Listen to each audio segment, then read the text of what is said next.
우리는 지난 시간에 빌립 집사님의 그런 사마리아에서 복음 전파하는 사건을 사도행전 1장 8절에 근거해서 살펴보았습니다.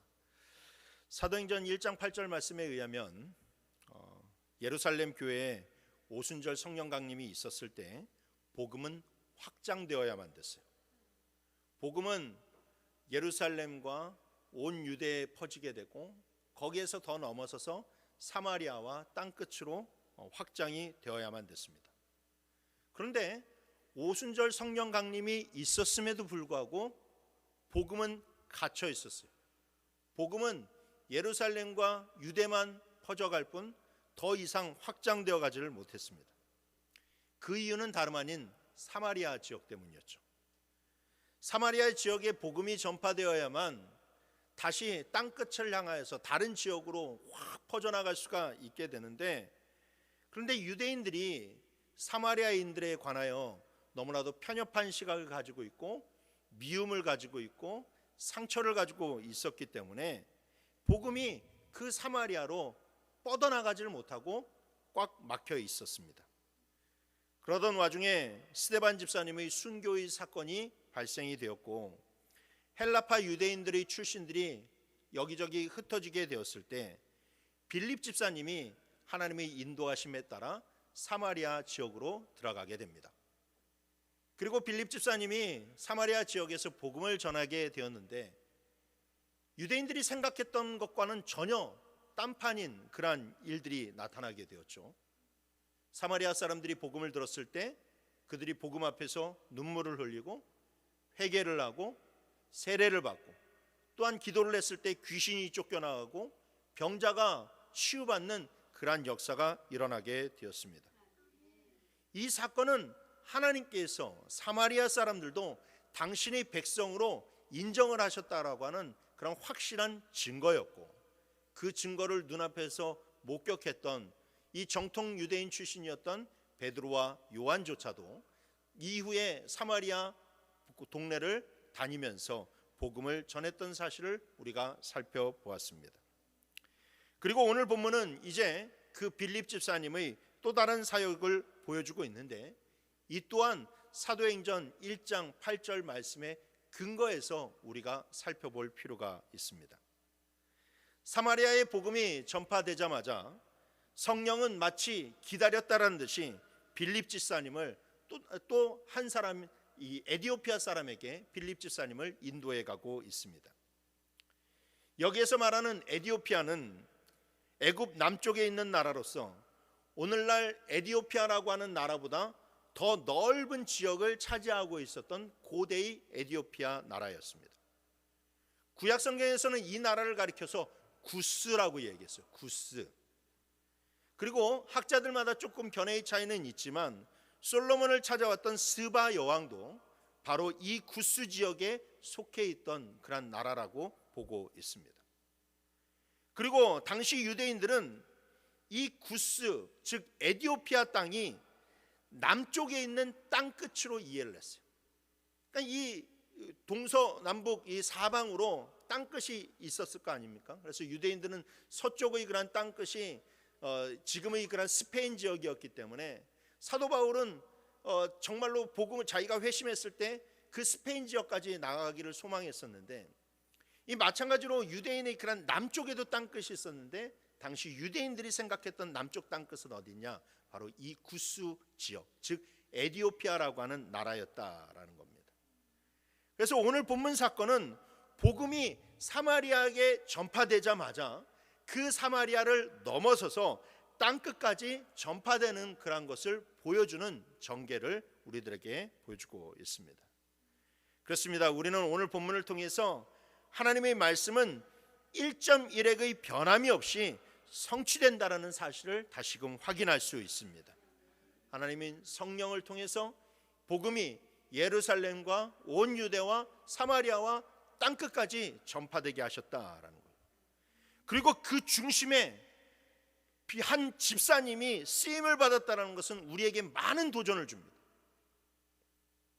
우리는 사도 바울이 주의 복음을 가지고 땅끝으로 전파되는 것으로 흔히들 이해하고 있지만 사도 바울 이전에 이미 하나님께서 한 집사님을, 빌립 집사님을 사용해서 그를 통해서 땅끝으로 복음이 전파되도록 역사하셨다라는 거예요. 사도가 아닙니다. 집사입니다. 여러분, 우리는 여기에서 도전을 받을 수 있어야만 돼요. 그래서 정말로 어떤 하나님께서 특정한 자만 들어서 사용하시는 것이 아니라 하나님께서 그 어떤 누구도 들어서 위대한 일에 사용하실 수 있다는 것에 우리는 위안을 받아야 볼 것만 아니라 바로 도전을 받아야만 된다라는 거예요. 그래서 오늘 본문을 통해서 하나님이 왜 빌립 집사님을 사용하셨는지 함께 살펴보면서 우리 모두가 함께 신앙의 은혜와 도전을 받는 시간이 되기를 주님의 이름으로 축원합니다. 첫 번째로 빌립 집사님은 하나님의 인도하심대로 살았기 때문에 하나님께 쓰임을 받았다는 것을 기억하시길 바랍니다. 빌립의 사마리아 사역은 매우 성공적이었어요. 처음에는 단순히 핍박을 받아서 그냥 도망치는 것 같이 보였지만 그러나 그 속에는 정말로 놀라운 하나님의 계획이 숨겨져 있었습니다. 그래서 박해가 박해로 끝나는 것이 아니라 박해가 오히려 부흥으로 결말짓는 사건이 되게 되었다. 그런데 그렇게 사마리아의 부흥이 한창 일어나고 있을 때에 성령께서 다시 빌립 집사님을 부르시고 그에게 또 다른 명령을 주십니다. 오늘 26절 말씀에 보니까 주의 사자가 빌립에게 말하여 이르되 일어나서 남쪽으로 향하여 예루살렘에서 가사로 내려가는 길까지 가라 하니 그 길은 광야라 라고 얘기합니다. 근데 사실 이 명령은 당시 이 빌립 집사님 당사자에게는 매우 큰 충격이었을 겁니다. 왜냐하면 눈앞에 아직 많은 사람들이, 사마리아 사람들이 있고 자기가 사마리아에서 해야 될 일들이 너무나도 많은 그런 상황 가운데 있었어요. 그런데 하나님께서 그 많은 사마리아 사역과 많은 사마리아 사람들을 내려두고 다른 곳으로 가라라고 명령하셨다라는 거예요. 빌립 집사님이 사마리아에서 계속해서 사역을 한다면 사마리아 사람들에게 존경도 받았을 것이고 보다 편안한 그런 삶을 살았을 것이 분명합니다. 그런데 하나님은 그 사마리아의 그런 모든 사역을 뒤로 한 채 가사로 가는 광야길로 가라라고 명령하셨다라는 거예요. 예루살렘에서 가사로 가는 길은 두 가지 길이 있습니다. 대표적인 길은 첫 번째로 엠마오를 통해서 서쪽 해변길로 내려가 아스돗, 아스글론을 거쳐서 가사로 가는 길이에요. 여러분들이 지금 지도에서 보고 있는 저 경로가 대표적인 길입니다. 예루살렘에서 가사로 갈 때 이용하는 길이에요. 이 길은 숲이 많이 우거져 있고 푸릇푸릇한 길입니다. 중간에 마을도 많고 성읍도 많아요. 그래서 물을 얻기도 쉽고 정말로 도적을 만날 염려도 없고 모든 것이 길도 잘 뚫려 있기 때문에 편안하게 갈 수 있는 길이어서 많은 사람들이 저 길을 이용합니다. 그리고 예루살렘에서 가사로 가는 또 다른 길이 있는데 그것은 바로 남쪽에 있는 베들레헴을 거쳐서 거기에서부터 시작되는 광야를 뚫고 가는 길이에요. 이 길의 모습은 아까 여러분들이 처음에 보셨던 그 길의 모습과는 확연히 다르고 있습니다. 사진에서 보시면 여러분들이 정말로 이 길이 광야로 메마른 그런 지역이라는 것을 발견할 수 있을 겁니다. 이 광야의 그런 메마른 지역, 사람도 없습니다. 마을도 없습니다. 너무나도 황폐한 그런 곳에 길만 나 있었어요. 그래서 많은 사람들이 이 길을 이용하지 않았습니다. 이 길을 이용하는 사람은 거의 없었습니다. 그런데 성령께서 이 첫 번째 길이 아니라 바로 이 두 번째 길을 가라고 하신 거예요. 이 두 번째 길은 저렇게 황폐해서 가는 사람이 없기 때문에 예전에 아기 예수님이 베들레헴에서 탄생하셨을 때 헤롯이 예수님을 죽이려고 하자 그 예수님의 부모였던 요셉과 마리아가 저 길을 통해서 피난을 갔을 정도로 정말로 인적이 드물고 아주 황폐한 길이 바로 저 길이에요. 그런데 성령님이 빌립에게 그 좋은 첫 번째 길이 아니라 저 아무도 없는 저 두 번째 길로 가라라고 명령하셨다라는 거예요. 여러분, 이 명령이 이해가 가십니까? 여러분, 그 많은 사마리아 사람들, 사마리아 영혼들을 뒤로 한 채 하나님이 또 다른 사역지로 부르셨다면 적어도 많은 사람들이 돌아다니고 많은 사람들에게 전도를 할 수 있는 그 첫 번째 길로 가야죠.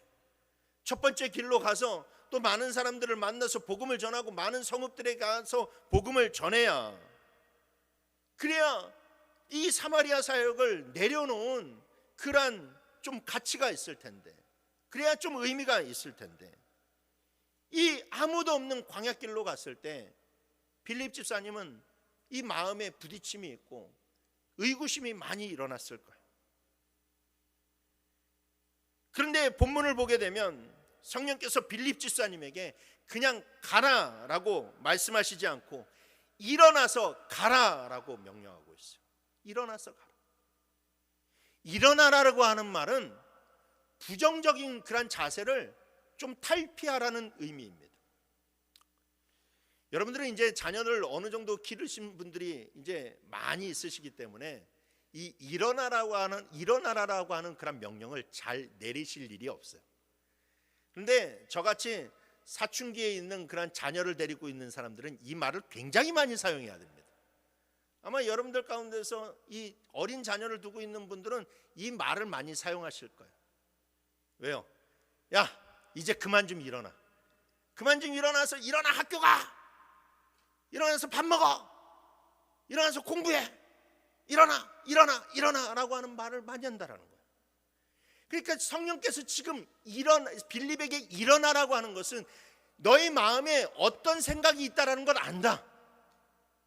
뭘 염려하고 뭘 걱정하고 뭘 싫어하는지 안다. 그래도 일어나라는 거예요. 일어나서 가라는 겁니다. 빌립 집사님은 그 성령의 강권적인 외침을 듣고 자기의 의심과 의문과 생각을 모두 다 내려놓고 순종해서 그 광야의 길을 걸어갔어요. 그가 그렇게 자기의 그런 이 욕망을 다 내려놓고 성령의 부름에 순종해서 갈 수 있었던 이유는 자기가 지금 이해는 할 수 없어도 사마리아로 가라고 하는 명령에 순종했을 때 어떤 결과가 나왔는지를 보았기 때문에, 박해를 피해서 사마리아로 들어갔을 때, 성령께서 사마리아로 인도하실 때 얼마나 사마리아에 들어가는 것이 싫었겠습니까? 지옥의 그런 불쏘시개로 여겨졌던 그 사람들이 그러나 복음을 들었을 때 눈앞에서 회개하고 부흥되는 그런 역사를 그가 보았기 때문에 그는 비록 내 머릿속으로는 지금 이해가 가지 않아도 분명히 성령의 인도하심은 다 뜻이 있다는 것을 믿음으로 그가 순종해서 나아갔다라는 거예요.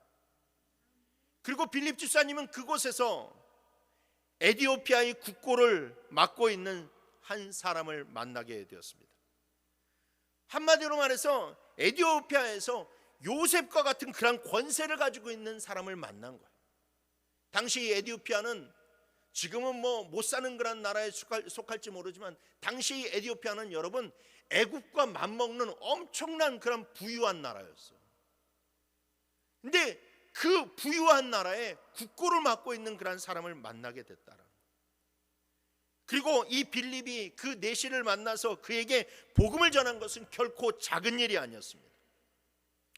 나중에 사도 바울이 복음으로 유럽을 뒤흔든 사람이었다면 빌립 집사님은 복음으로 아프리카 대륙을 뒤흔든 사람이라고 이야기할 수 있다는 거예요. 그가 전한 복음이 있었기에 아프리카의 그런 대륙에 여전히 복음이 자리 잡고 있어요. 아프리카에 지금 이슬람의 그런 세력이 얼마나 거센지 모릅니다.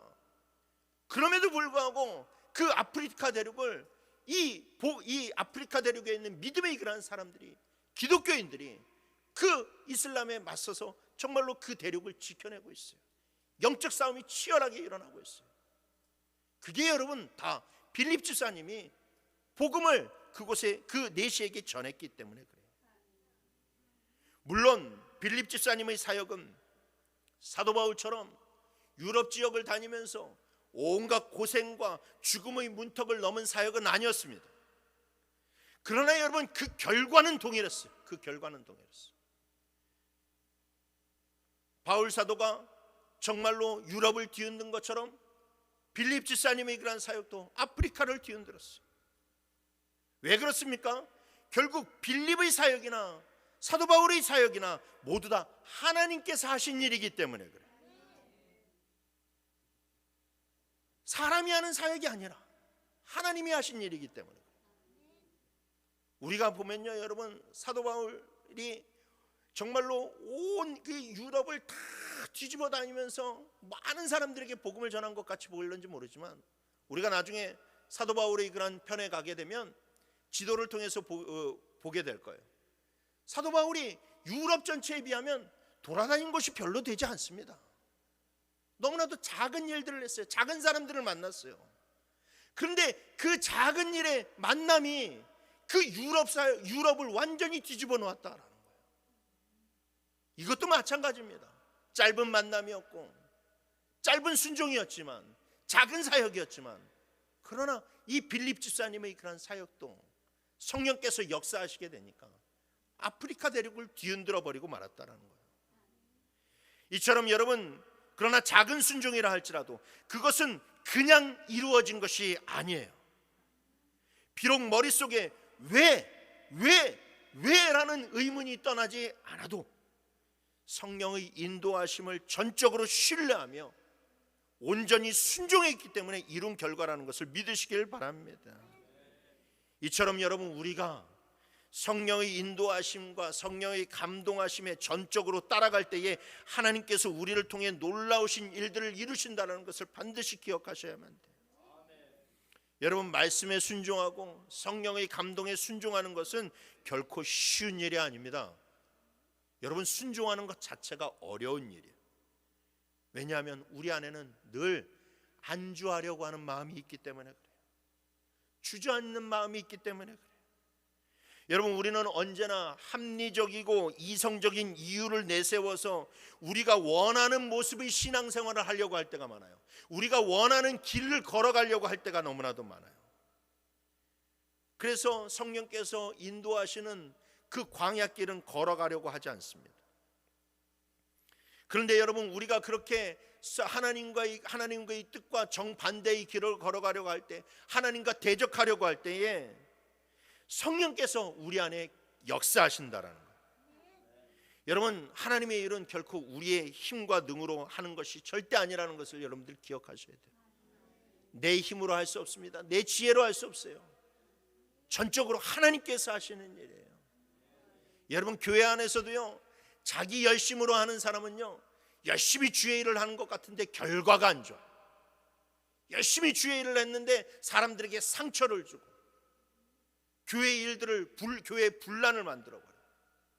그래서 여러분, 교회의 일은, 하나님의 일은 자기의 뜻대로 하는 게 아니에요. 자기 생각대로 하는 게 아니에요. 성령께서 주시는 은혜와 감동에 따라서 순종하면서 가야만 된다라는 겁니다. 우리 안에는 늘 하나님의 뜻과 정반대로 가려고 하는 그런 마음이 있어요. 그런데 성령이 그것과 싸우는 거예요. 사도 바울은 로마서 7장 22절 23절에서 이렇게 얘기했습니다. 다 같이 함께 읽겠습니다. 시작. 내 속사람으로는 하나님의 법을 즐거워하되 내 지체 속에서 한 다른 법이 내 마음의 법과 싸워 내 지체 속에 있는 죄의 법으로 나를 사로잡는 것을 보는도다. 아멘. 저기서 말하는 내 속사람은 본연의 내가 아니에요. 성령께서 살리신 나입니다. 성령께서 살리신 나. 그런데 그 성령께서 살리신 내가 바로 육신에 사로잡혀 있는 나와 싸우는 거예요. 여러분, 그게 영적 싸움입니다. 그게 영적 싸움이에요. 성령께서 살리신 나와 육신에 사로잡혀 있는 내가 싸우는 것, 여러분, 그게 영적 싸움이에요. 그런데 여러분, 이 육신에 매여 있는, 내 이성에 매여 있는 그런 나를 따르면 절대로 하나님의 뜻을 이룰 수가 없어요.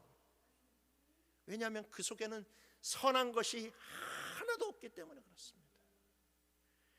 그래서 성령께서 내게 늘 감동을 주시고 또 강권적으로 내게 일어나라고 명하실 때에 여러분, 우리는 그 성령의 감동에 순종할 수 있어야만 됩니다. 성령의 외침에 아멘할 때에 우리의 작은 인생도 빌립처럼 쓰임을 받을 수 있다는 것을 믿으시길 바랍니다. 여러분, 반드시 기억하세요. 빌립의 사역은 대단하지 않았어요. 빌립의 수고는 크지 않았어요. 그러나 그의 순종이 큰 역사를 만들어냈다라는 거예요. 사랑하는 성도 여러분, 하나님 앞에서 위대한 자는 자기가 잘난 사람이 아니라 늘 성령의 음성에 귀를 기울이고 그 인도하심에 순종하는 자라는 것을 늘 기억하여 주셔서 늘 이 영적 전쟁에서 승리하고 하나님의 뜻을 이루는 여러분들이 되시길 주님의 이름으로 축원합니다. 두 번째로, 빌립은 한 영혼의 가치를 깨달았기에 하나님께 크게 쓰임을 받았다는 것을 기억하시길 바랍니다. 빌립은 예루살렘을 거쳐서 열심히 광야길을 걸어가고 있었어요. 물론 그가 기대했던 대로 그곳에는 아무도 있지 않았어요. 그 광야길을 누가 이용을 하겠습니까? 물도 없고 사람도 없고 마을도 없는 그 길은 정말로 버려진 길이었어요. 그러다 보니 외롭게 터벅터벅 걸어갔을 때 빌립의 그런 머릿속에는 그가 뒤로하고 온 사마리아의 그런 사역 현장이 더 떠올라지 않았겠어요? 그 사람들은 무엇을 하고 있을까? 내가 그 사람들에게 지금 복음을 전해야 되는데, 내가 그 영혼들에게 정말로 있어야만 되는데, 내가 지금 왜 여기서 이렇게 한심하게 광야길을 걸어가고 있을까? 라고 하는 그런 온갖 잡다한 그런 생각들이 빌립의 머릿속에 가득했을 것입니다. 기쁜 마음이 아니었을 거예요. 그렇게 한참을 걸어가다가 드디어 빌립이 사람들을 발견하게 되었어요. 한 순례자의 행렬들을 발견하게 되었습니다. 성경은 그 사람들이 에디오피아 사람들이라고 이야기해주고 있어요. 오늘 보면 27절 28절 말씀에 보니까 일어나 가서 보니 에디오피아 사람 곧 에디오피아 여왕 간닥의 모든 국고를 맡은 관리인 네시가 예배하러 예루살렘에 왔다가 돌아가는데 수레를 타고 선지자 이사야의 글을 읽더라라고 나와 있죠. 이 행렬의 실무 책임자는 에디오피아 간닥의 여왕의 모든 국고를 맡고 있는 네시였어요. 그런데 29절 말씀에 보면 성령이 빌립에게 이 수레로 가까이 나가라라고 말씀하고 있는데, 이것을 보면 지금 빌립이 그 사람들을 보았을 때 주춤하고 있는 것을 우리는 추측해 볼 수 있다라는 것이죠. 광야에서 사람들을 보았어요. 드디어 내가 복음을 전할 사람이 있다는 것을 발견하게 되었어요. 그러면 정말로 기뻐서 한 걸음에 달려가야만 됐을 텐데, 빌립이 이 사람들을 발견하고도 선뜻 다가가지 못하고 있다라는 거예요. 왜냐하면 에디오피아 사람들은 당시 유대인들이 멀리하던 이방인들이었기 때문에 그래요. 헬라어로 이 에디오피아라고 하는 이 헬라어 말의 뜻은 무엇이냐? 그을린 얼굴이에요. 그을린 얼굴. 히브리어 구스의 뜻은 검다예요. 검다. 그러니까 이 지금 에디오피아 사람들이 여러분들도 잘 아시다시피 완전 검은 그런 흑인이라는 것을 우리가 알 수 있죠.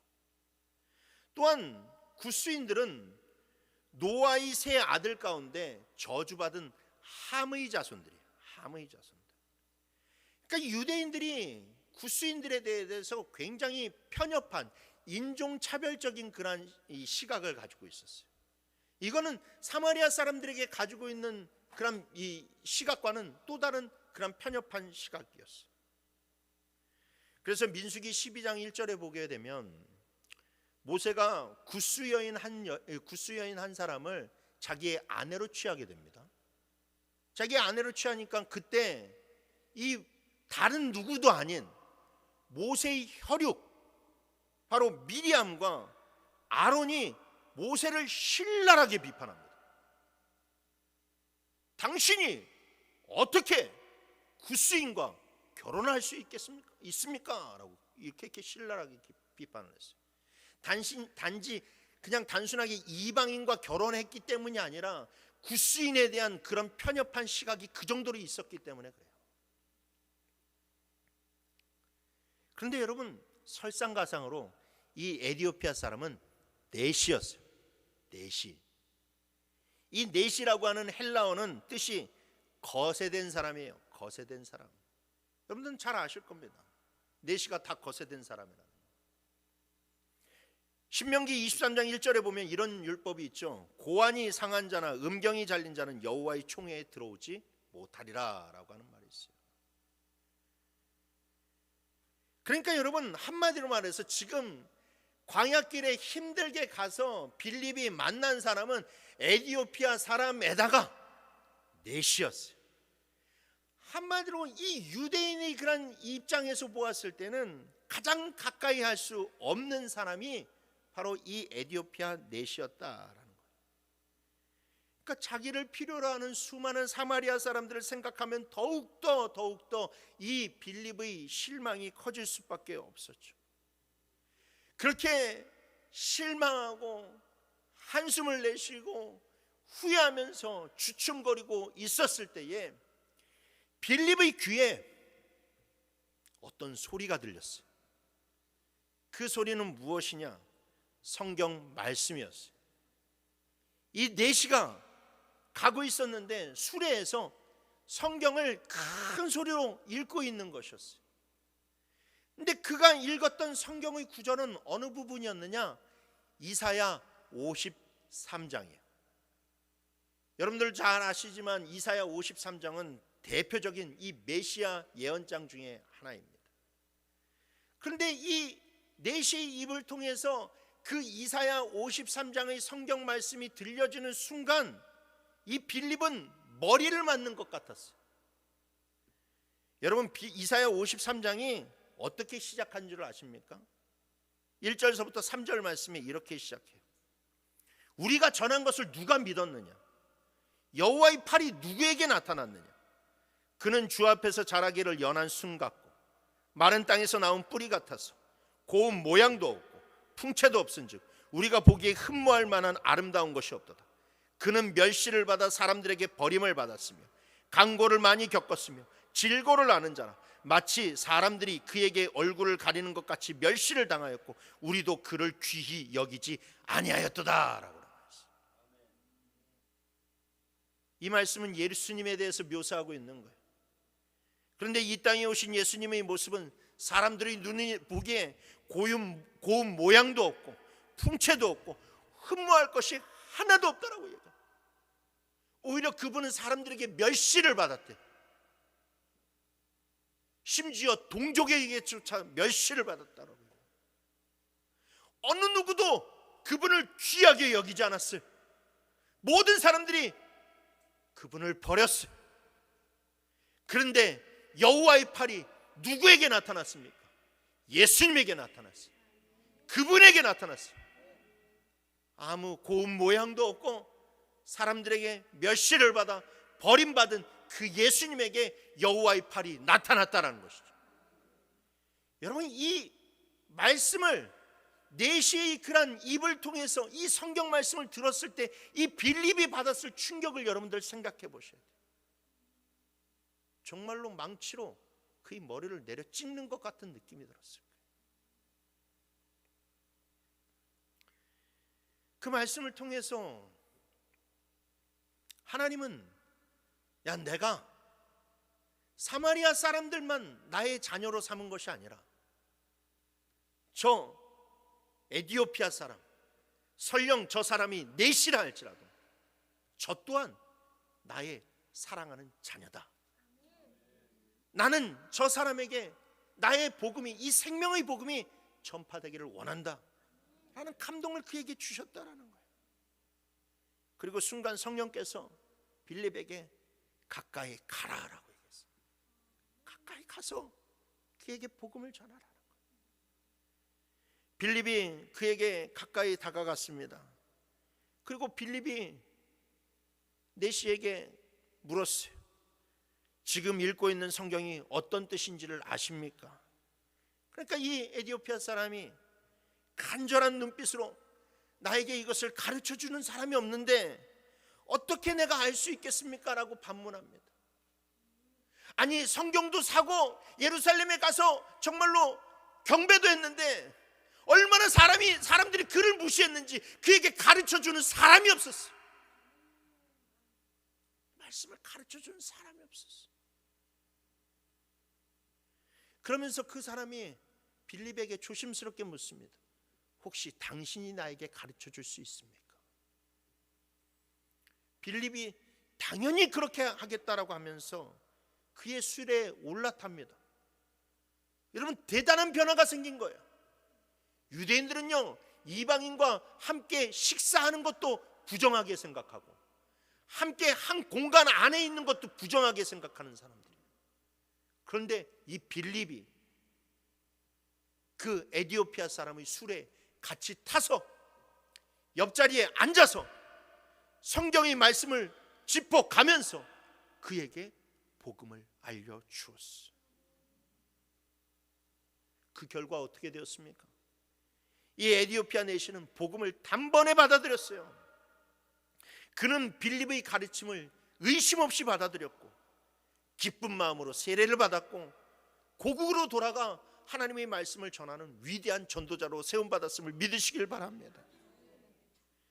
여러분, 이처럼 우리가 주님의 뜻대로 주님의 일을 하려면 무엇보다도 영혼을 바라보는 눈이 있어야만 돼요. 사람을 외모로 바라보는 것이 아니라 그 영혼을 바라보는 눈이 있어야만 돼요. 왜냐? 우리는 육신의 일을 하는 사람들이 아니라 우리는 영혼을 살리는 일을 하기 위해서 부름을 받았기 때문에. 여러분, 예수님이 이 땅에서 사역하실 때에 예수님이 세리와 죄인들을 찾아가셔서 친히 말씀을 전하셨어요. 그 모습을 보았던 바리새인들과 서기관들이 자기는 정말로 상종도 하고 싶지 않은 그런 죄인과 세리들인데 예수님이 그들과 함께 식사도 하시고 그들에게 복음을 전하시고 그들과 어울리는 모습을 그들이 지켜보면서 예수님을 비방했어요. 죄인이 친구다, 세리의 친구다, 사람들에게 막 소문을 퍼뜨리면서 예수님을 비방했어요. 그때 여러분 예수님이 자기를 비방하는 바리새인들과 서기관 사람들에게 한 가지 비유를 하나 들려주세요. 그 비유가 무엇인 줄 아십니까? 양 100마리가 있는데 그 중에 한 마리를 잃어버렸어요. 그 중에 한 마리를 잃어버리니까 양 99마리를 뒤로 한 채 그 한 마리를 찾기 위해서 목자가 온 광야를 헤집고 다니는 이야기를 들려주셨어요. 예수님은 그 이야기를 통해서 한 영혼이 하나님 앞에서 얼마나 귀한지를 사람들에게 들려주시는 거예요.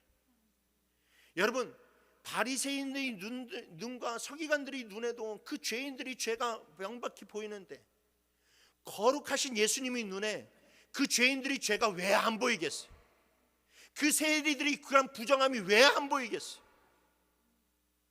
그럼에도 불구하고 그 거룩하신 예수님이 그들에게 다가가서 그들과 함께 식사하고 그들의 옆자리에 앉아서 그들과 교제하셨던 것은 단 한 가지, 그 영혼을 불쌍히 여기셨기 때문에, 그 영혼을 구원하고 싶으셨기 때문에 그래요.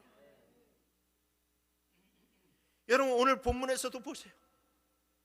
성령이 빌립에게 그 수많은 사마리아 사람들 다 뒤로 한 채 그로 하여금 광야길로 걸어가라고 해서 에티오피아 사람을 만나게 하시는 그 장면 가운데서 예수님이 들려주셨던 그 양 100마리의 그런 비유가 보이지 않습니까?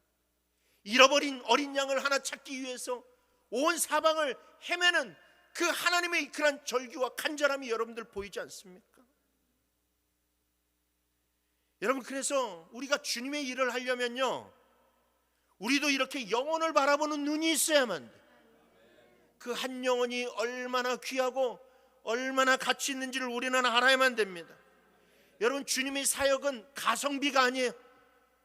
세상의 사역이나 다 가성비를 따지는 것이지 주님의 사역은 가성비가 아니에요. 주님의 일은 정말로 한 영혼이라도 귀히 여기고 그 영혼을 살리기 위해서 온갖 힘을 쏟아붓는 거예요. 물론 교회의 부흥도 중요하지만 한 영혼의 가치를 알지 못하는 부흥은 아무런 소용이 없어요. 그러니 여러분, 한 영혼을 귀중함을 바라볼 수 있는 눈을 달라고 기도하시길 바랍니다. 특별히 여기에 우리 정말로 학생부 교사들도 있는데, 여러분 한 영혼을 바라볼 수 있는 눈을 달라고 기도하세요. 그 영혼 바라보지 못하면 여러분 학생들 붙잡을 수 없어요.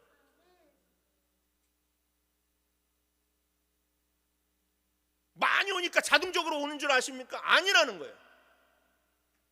그 영혼 붙잡고 기도하고 관심 쏟아붓고 밥 사주고 전화하고 계속 찾아야 돼요.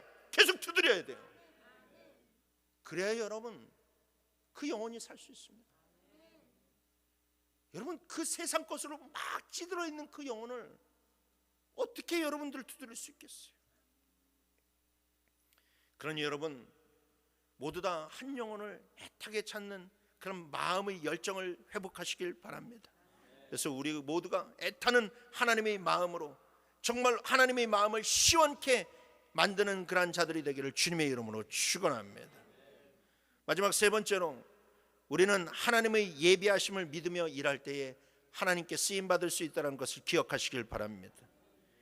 여러분, 하나님께서 여러분들에게 명령을 내리실 때에는 무턱대고 내리시는 분이 아니라는 것을 반드시 기억하셔야만 돼요.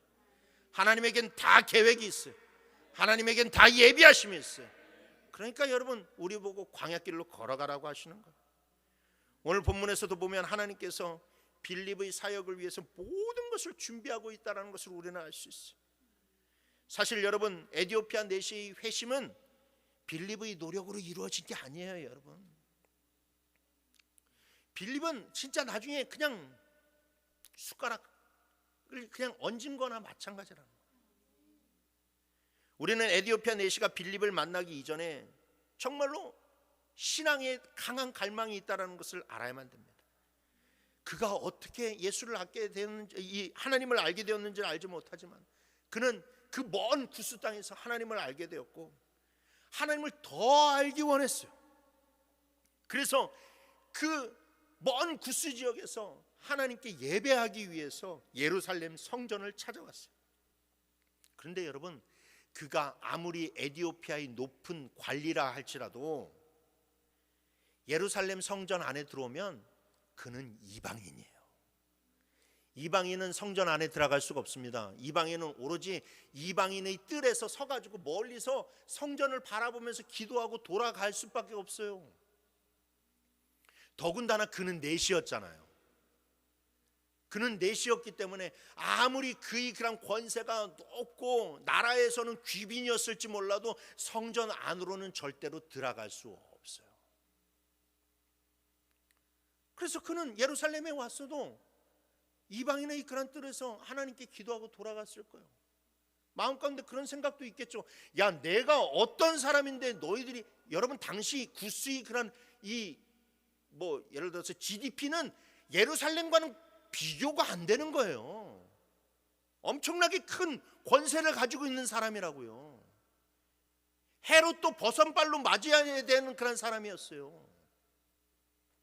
근데 그 사람이 그렇게 갔을 때는, 성전 안에도 들어가지 못했을 때는 그 마음 가운데 그런 마음이 있지 않겠어요? 야, 내가 어떤 사람인데 성전 안에 그거 들어가지도 못하게 하느냐. 에이, 이런 편협한 유대인의 하나님 나 안 믿어. 그렇게 했을 거예요. 근데 그가 그렇지 않았다라는 거예요. 거기에서 와서 예루살렘 성전을 바라보고 기도하고 감사하며 돌아갔어요. 거기에서 그치지 않고 그는 성경 사본을 하나 구입해서 갔어요. 당시 성경 사본은 뭐 지금처럼 이렇게 쉽게 살 수 있는 것이 아니에요. 서기관들이 정말로 기도하면서 늘 목욕제기하면서 한자 한자 그렇게 기록된 정말로 귀중한 사본이었다고요. 너무나도 가격도 비싼 거예요. 그런데 이 내시가 하나님의 말씀을, 그 성경 사본을 사서 그 말씀을 간절하게 정말로 사모하면서 읽었어요. 여러분, 그가 아까 그 좋은 길을 마다하고 좋은 길로 갈 수 있음에도 불구하고 왜 광야길을 갔다라고 생각하세요? 여러분, 이거 궁금해 하셔야 돼요. 왜 좋은 길로 갈 수 있는데 왜 광야길로 갈 수 있을까? 가려고 했을까? 하나님의 말씀을 읽기 위해서였어요. 그와 같은 사람이 그 좋은 길로 갔으면 가는 성읍마다 온갖 자기를 접대하는 사람들을 만나야 되고 그 사람들과 시시껄껄한 그런 이야기들을 해야 되고 막 그런 것에 자기의 그런 시간과 모든 것들을 빼앗길 수밖에 없으니까 아무도 없는 광야길을 걸어가면서 그곳을 가면서 하나님의 말씀을 읽으면서 가는 거예요. 그는 이사야 53장을 읽으면서 궁금했어요. 이 고난받는 어린 양이 과연 누구일까?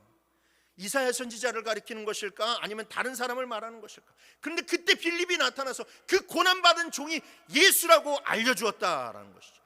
진짜 여러분, 전지적 3인칭 관점에서 보게 되면 하나님이 모든 것을 다 준비해 놓으시고 그냥 빌립은 가서 그 사람이 예수라고 알려준 것밖에 없어요.